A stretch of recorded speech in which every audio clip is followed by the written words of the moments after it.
Alright, here's an interesting little unit. I'm going to do a little series on this. It's a General Supply Company air compressor. This is what I call a half-breed compressor. What it is basically a 4-cylinder inline engine with a modified, well I shouldn't say modified, a custom head on it to allow the center 2 cylinders to act as an air compressor while the outer 2 cylinders act as an engine. Pretty neat little thing. I've worked on a few different styles of these. A little bit bigger, this would be the smallest, but they do work very well. Very compact. I don't know the manufacturer of the engine, unfortunately, because the tag is of course missing. Why would there be a tag? That's crazy. But hoping a little bit of research will lead me to what it is. I haven't found a whole lot of information on the company, but I'm still looking. See, you got a belt-driven governor there, which is linked to the butterfly on the carburetor down there. It's really pretty interesting how these work.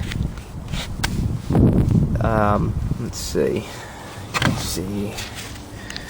Obviously the tank, and this line here runs over to this little cylinder right here, which has a little piston that comes out through that hole right there and pushes this forward, which idles the engine down when the air pressure comes up to whatever set PSI, probably 120 or something like that.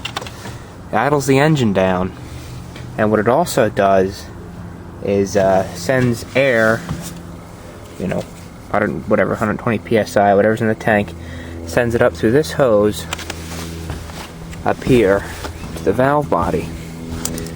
And inside here there are 2 other small pistons, and what they do is when they receive air, they press down and they hold open the valves for the air compressor side and don't let it build up any pressure.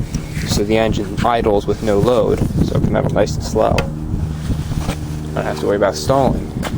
And then of course when the air pressure gets low enough, piston sucks back in here, the governor takes over, revs the engine up, and these 2 valves close, which allows it to build pressure again. It's going to be a good project.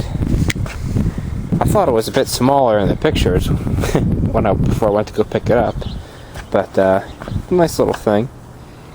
Let's see, it's got a little issue here. The filler neck for the radiator's gone, but it's an all brass radiator, so it'll be a cinch to solder a new neck on there. Also, I didn't realize it at the time. I don't know how I could have missed it, but the whole charging system's missing from the engine.